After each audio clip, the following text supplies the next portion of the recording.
Hello everyone, welcome back to our channel. तो start करते हैं आज की वीडियो। तो आज का फर्स्ट क्वेश्चन है, निम्न में से किसने अपने आप को दूसरा सिकंदर कहा था? तो अलाउद्दीन खिलजी जो है, इन्हें दूसरा सिकंदर कहा जाता था क्योंकि ये भी सिकंदर की तरह ही पूरी दुनिया पर जीत हासिल करना चाहते थे। तो ए ऑप्शन इसका सही हो जाएगा। नेक्स्ट बताओ, निम्न में से किसने नालंदा विश्वविद्यालय की विस्तृत जानकारी प्रदान की? तो हिंग सोंग ने जो है नालंदा विश्वविद्यालय की विस्तृत जानकारी प्रदान की थी। तो ए ऑप्शन इसका सही हो जाएगा। नेक्स्ट देखिए, निम्न में से किस प्रारंभिक राष्ट्रवादी ने भारतीय राष्ट्रीय आंदोलन के पक्ष में जन समर्थन जुटाने के लिए इंग्लैंड में कार्य किया? तो ये थे दादा भाई नौरोजी। इन्हें ही भारतीय राष्ट्रीय आंदोलन का जनक कहा जाता है। तो भारतीय राष्ट्रीय आंदोलन में कुछ इंपॉर्टेंट पॉइंट्स और इंपॉर्टेंट आंदोलन की बात कर लेते हैं। तो भारतीय राष्ट्रीय कांग्रेस की स्थापना हुई थी 28 दिसंबर 1885 में। कांग्रेस की स्थापना, रॉयल एक्ट सत्याग्रह जो था चलाया गया था 1919 में, असहयोग आंदोलन जो चलाया गया था 1920 में, सविनय अवज्ञा आंदोलन 1930 में, और भारत छोड़ो आंदोलन जो है वो चलाया गया था 1942 में। तो ये कुछ इंपॉर्टेंट आंदोलन है जिनके ईयर से रिलेटेड क्वेश्चन पूछ लिया जाता है, तो पॉइंट आपने याद रखना है। नेक्स्ट है, जालियांवाला बाग हत्याकांड के समय भारत के वॉइसरॉय कौन थे? तो उस समय लॉर्ड जेम्स फोर्ड जो थे वो भारत के वॉइसरॉय थे। जालियांवाला बाग हत्याकांड हुआ था 1919 में, ये आपने याद रखनी है। नेक्स्ट है, भारत सरकार का प्रथम विधि अधिकारी कौन होता है? मींस लॉ ऑफिसर जो है गवर्नमेंट ऑफ इंडिया का कौन होता है? तो ये होते हैं attorney general of India, that is Bharat के महान्यायवादी अटॉर्नी जनरल। और इन्हें कौन अपॉइंट करता है? इन्हें प्रेसिडेंट अपॉइंट करते हैं। नेक्स्ट, सर्वोच्च न्यायालय द्वारा बुनियादी ढांचा संविधान किस बात के दौरान प्रतिपादित किया गया था? तो कौन सा केस था जिसके बाद की सुप्रीम कोर्ट ने बुनियादी ढांचा सिद्धांत को प्रतिपादित किया था? तो ये था केशव नंद भारती केस। सी ऑप्शन इसका सही आंसर होगा। नेक्स्ट देखिए, राष्ट्रपति किसकी सिफारिश पर लोकसभा को भंग कर सकते हैं? राष्ट्रपति जो है वो केंद्रीय मंत्रिमंडल की सिफारिश पे लोकसभा को भंग कर सकते हैं, और केंद्रीय मंत्रिमंडल के जो प्रमुख होते हैं वो प्रधानमंत्री होते हैं। तो इसमें ए ऑप्शन सही हो जाएगा कि प्रधानमंत्री की सिफारिश पर राष्ट्रपति लोकसभा को भंग कर सकते हैं। प्रधानमंत्री अगर ऑप्शन में होगा तो ये करेक्ट आंसर होगा, और केंद्रीय मंत्रिमंडल भी इसका सही आंसर होगा। और ये किस अनुच्छेद के द्वारा? तो 85(2) अनुच्छेद के द्वारा ये प्रावधान किया गया है, जिसमें कि प्रधानमंत्री की सिफारिश पर या फिर केंद्रीय मंत्रिमंडल की सिफारिश पर लोकसभा को भंग किया जा सकता है। राज्यसभा एक स्थायी सदन है, इसलिए इसे भंग नहीं किया जा सकता। ये इंपॉर्टेंट पॉइंट है।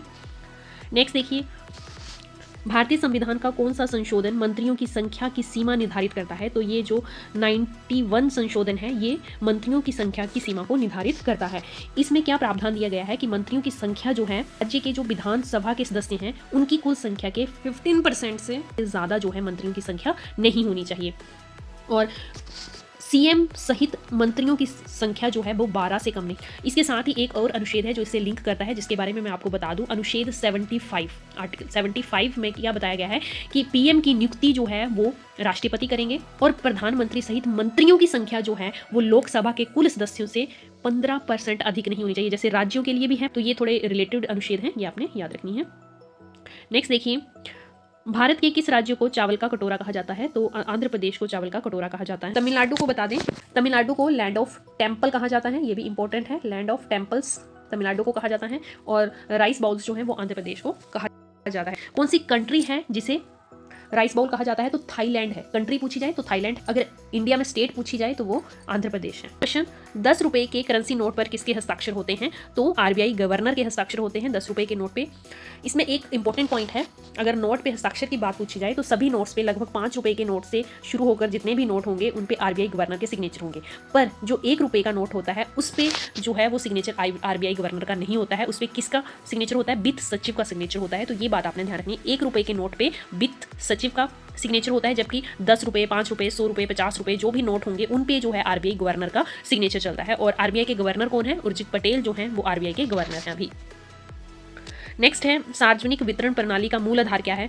पब्लिक डिस्ट्रीब्यूशन सिस्टम की जो मेन रिस्पॉन्सिबिलिटी होती है कि आवश्यक जो चीज़ें हैं उनको कम दाम पे उपलब्ध करवाया जाए पब्लिक को।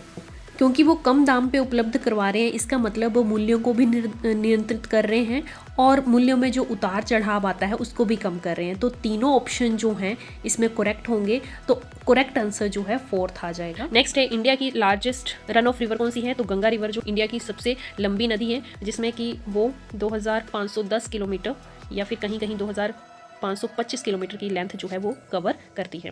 नेक्स्ट क्वेश्चन है, कच्छ की खाड़ी में कौन सा बंदरगाह है? तो कच्छ की खाड़ी में कांडला बंदरगाह है जो कि मुंबई बंदरगाह के वर्डन को कम करने के लिए बनाया गया है। कच्छ की खाड़ी जो है किस सागर में मिलती है, तो ये अरेबियन सी में जाके मिलती हैं। कौन सी नदी जो है वो कच्छ की खाड़ी में गिरती है, तो लूनी नदी जो है कच्छ की खाड़ी में गिरती है नदी। Next and last question of this video, Bharat की प्रथम विद्युत रेलगाड़ी किसके मध्य चली थी? तो प्रथम विद्युत रेलगाड़ी जो थी मुंबई और कुर्ला के बीच चली थी, कि सूरत में है, तो ए ऑप्शन सही हो जाएगा। कब चली थी? ये चली थी 1925 में, क्योंकि यहाँ पे इलेक्ट्रिकल पूछी गई है, विद्युत रेलगाड़ी पूछी गई है, तो 1925 में। और मुंबई जो रेलवे स्टेशन है अभी उसको छत्रपति शिवाजी टर्मिनल कहा जाता है। इलेक्ट्रिकल ट्रेन पूछी है तो वो चली थी सूरत और मुंबई के बीच में, जबकि आपसे फर्स्ट ट्रेन पूछी जाए तो वो चली थी मुंबई और ठाणे के बीच में। 35 किलोमीटर का डिस्टेंस उसने कवर किया था और वो चली थी 1853 में।